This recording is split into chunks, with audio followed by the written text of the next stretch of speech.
Mga idol, baka gusto nyong suportahan ang munti nating channel through membership, click nyo lang po yung join button sa ating homepage. Sa isang kisap mata, sila rin ay dumating sa himpapawid sa itaas ng sagradong lugar at lumuhad sa hangin. Si Yun Wuji, kasalukuyang sect master ng Cloud Sect, ay bumabati sa patriarka. Si Nangang Wei, kasalukuyang sect master ng Sky Sect, ay bumabati sa patriarka. Si Feng Yizi, kasalukuyang sect master ng Luo Sect, ay bumabati sa patriarka. Basta na lamang kinawean ni Yun Tianluo ang kanyang kamay, at tatlong hugis palad na imprint ng forceful energy ang humajabis patungo kina Yun Wuji, Nangang Wei, at Feng Yizi. Bawat isa ay tumaman ng perpekto sa kanilang marka. Walang nagtangkang umiwas ang tatlo at tinanggap ang mga sampal ng direkta. Nag-init ang kanilang mga pisngi sa sakit, at ang kanilang mga ekspresyon ay naging seryoso. Gaano man kataas ang katayuan ng isang tao, nawalan ito ng halaga sa harap ng patriarka. Nang hindi lumilingon, dumating ang mga kagalang-galang na bisita. Paano kayo nang ahas magpakita ng ganoong kawalang galang? Sa isang pangungusap na iyon, nilinaw ni Yun Tianluo ang dahilan sa likod ng kanilang pagsampal. Maraming disipulo ang napuno ng pagkabigla, kahit ang patriarka ay tinatreto ang Evil Sky Pavilion ng may ganoong paggalang. Ganoon ba talaga kahirap abutin ang Evil Sky Pavilion? Kinikilala namin ang aming pagkakamali, sabi nila. Sa sandaling ito, nagbigay-pugay sina Leng Luo at Panlit Ian sa kanya at lumipad sa magkabilang panig. Kung ang iba ay magpapakita sa akin ng 1 pulgadang paggalang, ibabalik ko sa kanila ang 1 yarda, sabi ni Yun Tianluo. Tinaas ni Yun Tianluo ang isang kilay. Ikaw, matanda, sa iyong edad, hindi ba dapat nagpapahinga ka sa isang bundok? Anong ginagawa mo rito sa akin? Halos kalahati ka na sa libingan. Kung hindi ako dumating ngayon, isa ka ng bantan ng buto, sagot ni La Shou. Pinaghampas ni La Shou ang 2 braso ng kanyang upuan at lumipad sa himpapawid. Bilang kapwa patriarka, lumutang si La Shou sa himpapawid, nakakrus ang mga kamay sa likod ng kanyang likod, nakatayo ng direkta sa harap ni Yun Tianluo. Medyo hindi makapaniwala si Yun Tianluo.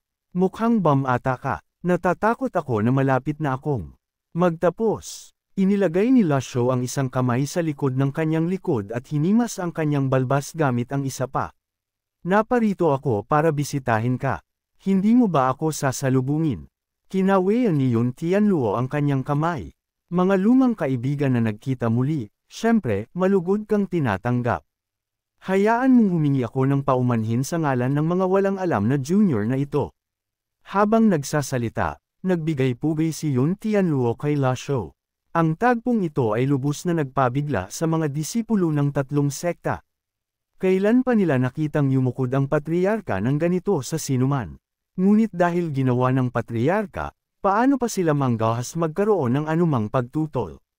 Nagbigay ng senadoryas ng pag-anyaya si Yun Tianluo, at si La Shou, nang walang pag-aalinlangan, ay humakbang pababa sa himpapawid.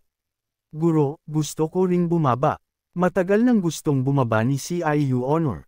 Napaka-boring ng pananatili sa flying chariot, kaya't mabilis siyang lumukso at lumipad patungo kay La Shou. Sumilay ang tingin ni Yun Tianluo kay CIU Honor, at tumango siya bilang papuri. Napakahusay na talento, kahangahangang pisikal na anyo, ganoong henyo ay lumilitaw lamang 1 beses sa 1 milenyo.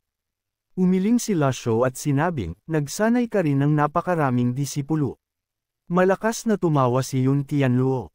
Kung ikukumpara sa iyong mga disipulo, malayo silang mas mahina. Isang matuwid at isang demonyo lamang, iyon lang. Sa tingin ko, walang pinagkaiba, sagot ni La Shou. Pagkalapag, nakita nila na mayroon ng nakahandang batong mesa at batong upuan sa gitna ng sagradong lugar. Magkaharap na umupo ang dalawa, habang ang lahat ay nakatayo lamang ng magalang sa malayo sa likod nila. Tumangala si Yun Tianluo kina Leng Luo, Panlit Ian, at Huawu daw sa malayo, kapatid Ji, anong nagdala sa iyo rito mula sa napakalayo? Isang katulong ang mabilis na naghain ng prutas at tsaa. Nang makita ang mga ito, kinawean ni Yun Tianluo ang kanyang kamay at ibinato ang lahat sa mukha ng mga disipulo ng Luo Sect. Kababuyan, ang lahat ng disipulo ng Luo Sect ay lumuhad, nanginginig sa takot. Malalim na sinabi ni Yun Tianluo, "Kapatid Ji, huwag mo sanang samaing loob." Hindi alam ng mga batang ito ang tamang kaugalian. Hindi sila show ang tipo na mag-aaksaya ng oras sa mga ganoong bagay at kalmadong sinabi, "Naparito ako para bisitahin ka, hindi para panuurin kung paano mo disiplinahin ang iyong mga disipulo. Tutuloy ako sa punto. Iyon mismo ang aking inaasahan," sagot ni Yun Tianluo. Nagkita na sa wakas ang lumang demonyo na si Lasho at si Yun Tianluo. At ang pagiging mausisa ng mga disipulo ng tatlong sekta ay lubos na napukaw ng mataas na antas na palitan ng usapan na ito.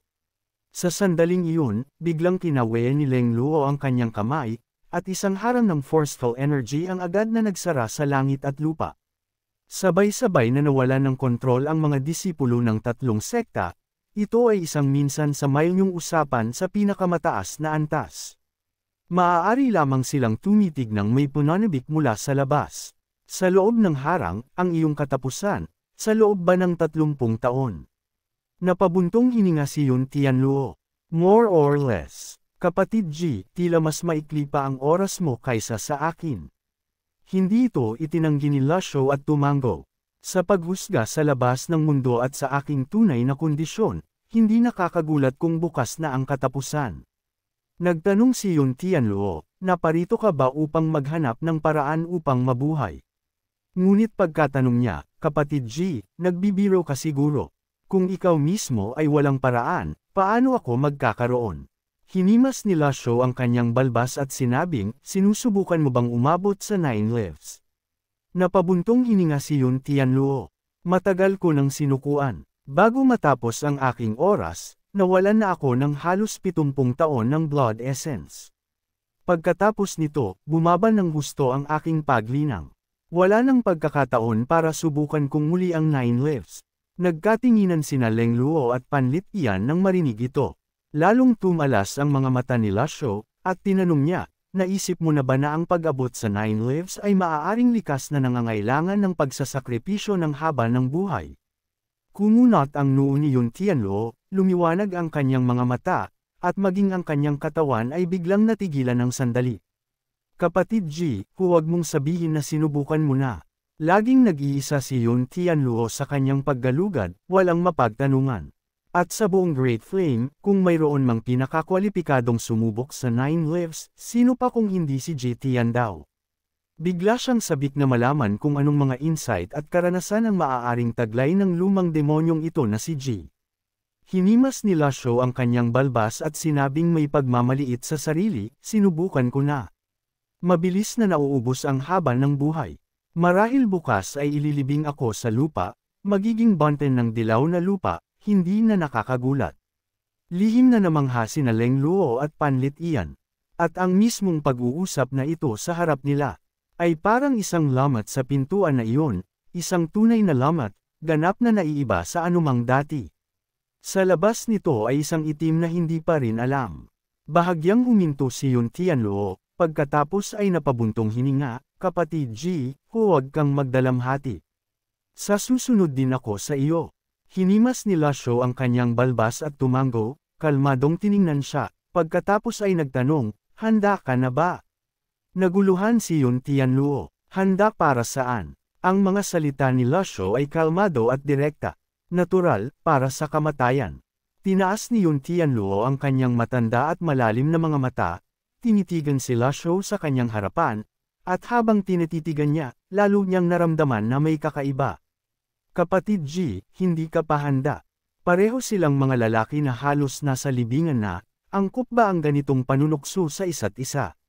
Ngunit sa kabilang banda, tiyak na dahil ganoong uri sila ng tao kaya sila nagkaroon ng ganoong pag-uusap. Umiling si Lasho ngunit walang sinabi. Nagbigay si Yun Tianluo ng isang tuyo, medyo pagod at nalulumbay na tawa. "Kapatid Ji, hindi ka naman naglakbay ng malayo para lang magkwentuhan, hindi ba?" Tumango si Lasho. "Sa totoo lang, naparito ako para tanungin ka ng harapan tungkol sa iyong mga insight at karanasan ng subukan mo ang 9 lives." Nagbigay si Yun Tianluo kay Lasho ng isang komplikadong tingin, hindi sigurado kung bakit siya magtatanong ng ganoon. Dahil sa pag-unawa sa landas na iyon, Inamin niya na mas mahina siya kaysa kay Ji Tiandao. Sino sa mundo ang hindi nakakaalam ng husay ng Pavilion Lord ng Evil Sky Pavilion? At sino ang hindi nakakaalam na matagal nang nakatapak si Ji Tiandao sa hangganan ng 9 lives? Napabuntong hininga ng malalim si Yun Tianluo at sinabing, kung hindi dahil sa mga limitasyon ng katotohanan mismo, naniniwala ako, kapatid Ji, ikaw ang unang lalaki na aabot sa 9 lives. Pinabulaanan ni Lasho, hindi naman. Laging may langit sa likod ng langit, at may mas malakas sa likod ng bawat tao. Walang makakagarantiya na walang mga nakatagong master na nagluluklok. Bukod pa rito, sino ang nagsasabing hindi masisira ang katotohanan? Napatigagal si Yun Tianluo. Isang malumanay na ngiti ang sumili sa matandang mukha ni Lasho, ang katotohanan ay walang laman at malabo, na nagpapalabog sa puso ng pagkalito. Bagaman hindi ito maintindihan, bakit hindi ito muling bigyang kahulugan sa mga makamundong termino? Kapatid Ji, ang iyong mga salita ay mas nagbibigay liwanag kaysa sa isang dekada ng pag-aaral. Ako'y nagpapakumbaba. Ikan-away ni Yun Tianluo ang kanyang kamay, at nawala ang shield barrier na dati itinayo ni Leng. Luo, lumingon siya at tumingin sa likod. Dalhin ninyo ang aking chessboard. Yumukod si Feng Yizi, sect master ng Luo sect, at sinabing, opo, sir. Magalang na dinala ni Feng Yizi ang isang napakagandang chessboard. Inilagay ito sa batong mesa, pagkatapos ay umatras sa tabi ni Yun Tianluo. Sinabi ni Yun Tianluo, kapatid Ji, dahil limitado tayo sa ating paglinang, tukuyin natin ang ating husay sa board na ito. Hinimas ni Lasho ang kanyang balbas habang tinatitigan ang chessboard. Sa kanyang alaala, ang mga kasanayan sa chess ni Ji Tiandao ay kakilakilabot. At sa kanyang nakaraang buhay, si Lasho ay mayroon lamang mababaw na kaalaman sa Go, hindi niya talaga alam kung paano maglaro. Paano siya makikipagkompetensya ng makabuluhan?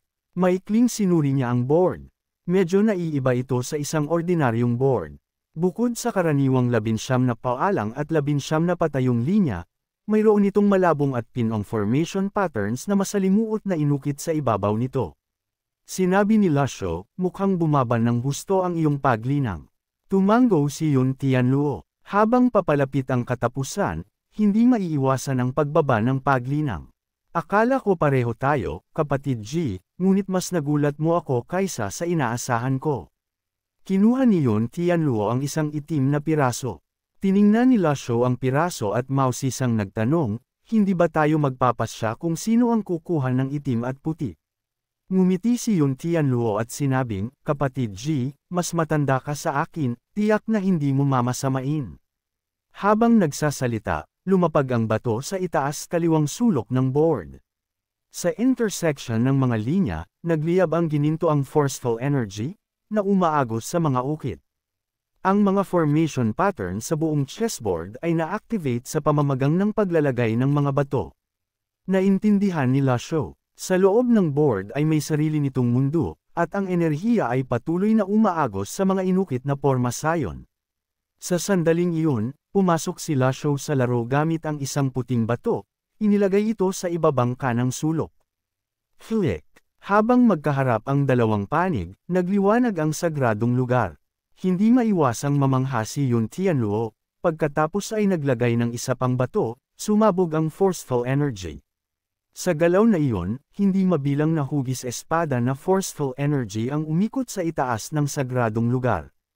Nanatiling kalmado ang ekspresyon ni Lasho, ang chessboard na ito ang susi sa pag-activate ng barrier formation.